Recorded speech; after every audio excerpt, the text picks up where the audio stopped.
Hello, hello, hello, and welcome back to another episode of the Slow Talk Podcast.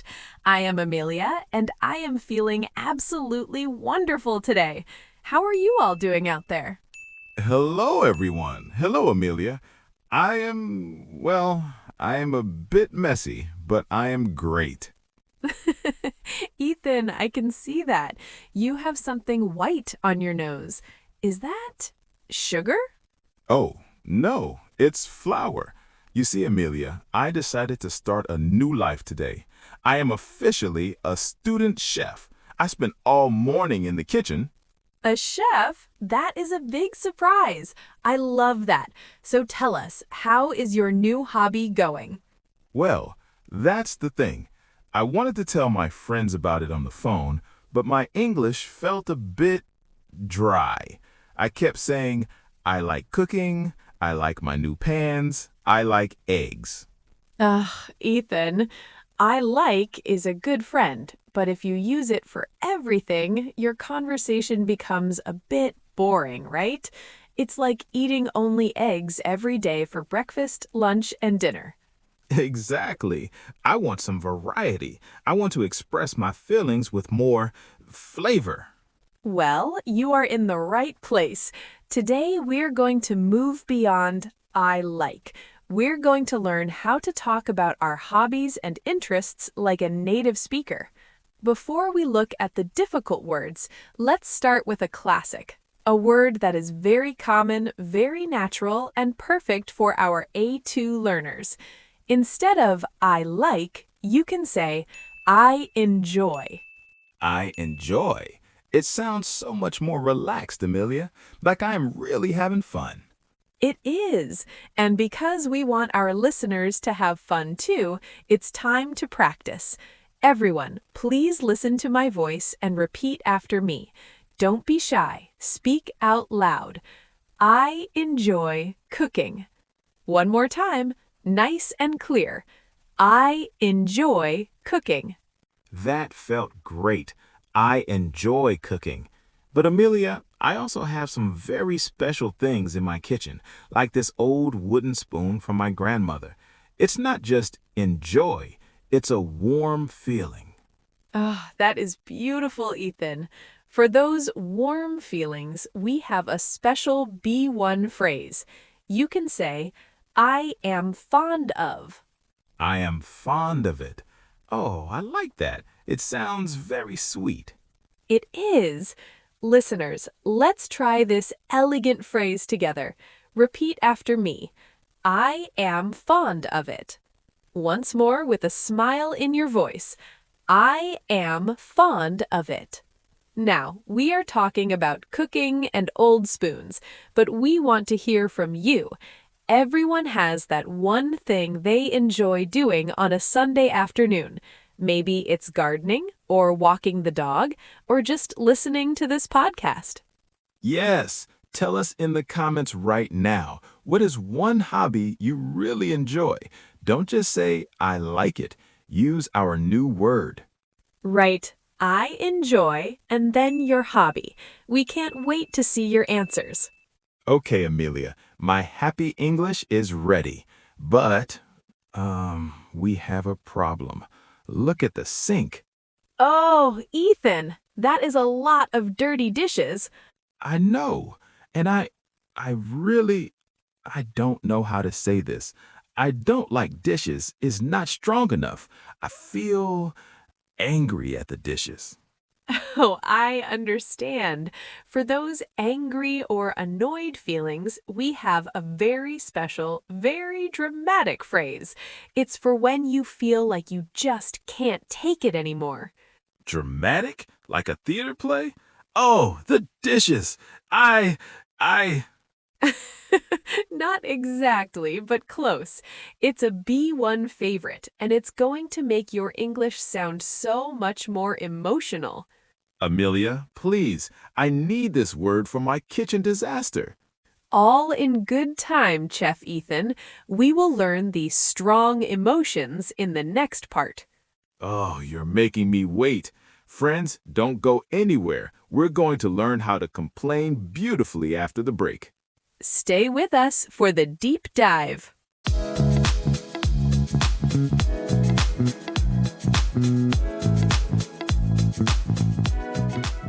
And we are back. Welcome to the deep dive. This is the heart of our podcast. Ethan, you look like you are ready to study. You have your apron on, but you also have your notebook. That's right, Amelia. My omelet is almost finished, but my brain is hungry for more words.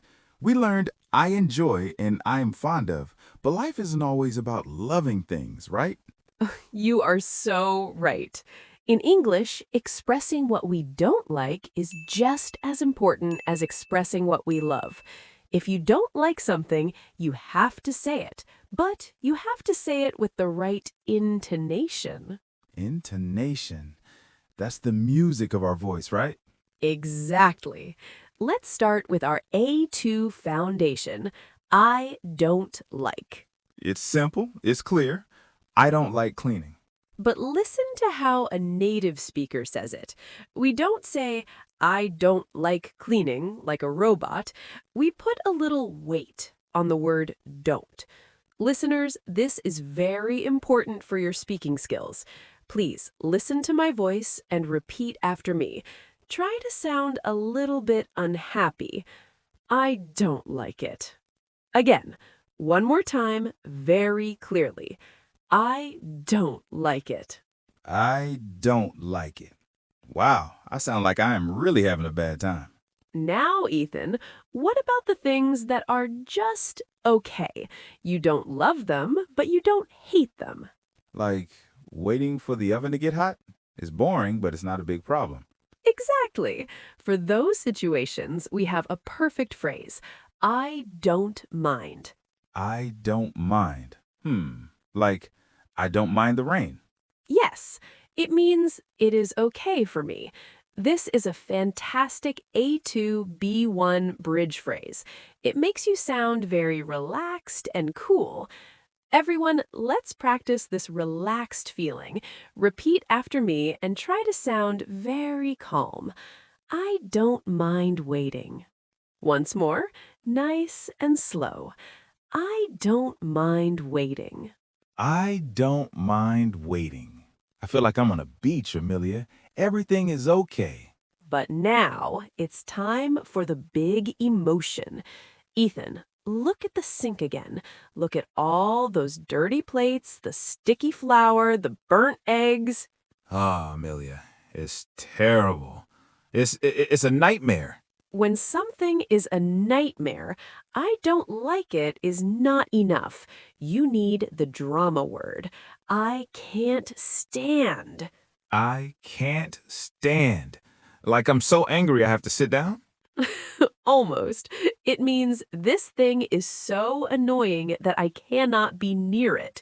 It is very common when you're complaining. I can't stand washing dishes. Oh, that feels so good to say. Listeners, I want you to feel this emotion. Imagine something you really hate, maybe traffic or cold coffee. Now, repeat after me with a lot of energy. I can't stand it. Again, show me your drama. I can't stand it. I can't stand it. I think my neighbors think I'm crazy now, Amelia. That's okay. It means you are practicing. Now, Ethan, we need to look at a small secret rule. Look at our phrases. I enjoy cooking. I don't mind waiting. I can't stand washing. Wait, they all have ing at the end. 10 points for Chef Ethan. This is a classic mistake for many learners. After these emotion verbs, we almost always use the ing form of the verb. So I don't say I enjoy cook. No, never. It is always I enjoy cooking. Everyone, let's practice this grammar rule. It must be automatic in your brain. Repeat after me. I enjoy dancing. I don't mind cleaning. I can't stand smoking. Dancing, cleaning, smoking. Okay, my brain is recording this. Listeners, we have a challenge for you. In the comments, give us one sentence using I can't stand and one sentence using I don't mind. Remember to use the ing. Yes, I can't stand doing something, and I don't mind doing something. Show us your grammar power. One last thing before we finish our deep dive, Ethan. There is a very cool and modern way to say you have a new hobby. Cool English. I love that. Tell me. Instead of saying, I have a new hobby, we say, I'm really into it. I'm into it. Like I'm inside my omelet? Not exactly. It means you're very interested in it right now. For example, I'm really into yoga, or I'm really into photography. Oh, so I'm really into cooking this week. Exactly. Listeners, let's try this modern phrase. Repeat after Amelia. I'm really into it. Again, with confidence. I'm really into it. Wow, Amelia, we learned so much. Enjoy, fond of, don't mind, can't stand, and into. My kitchen is still a mess, but my English is beautiful. I'm so happy, Ethan. But there's one final test, the quiz. Are you ready? The quiz? Friends, I'm a bit nervous. My omelet is ready, but is my brain ready for the questions? Don't worry, our listeners will help you. Stay with us because in the final part, we're going to see if you can use these emotions in real life. Don't go anywhere. The emotion challenge is coming up next.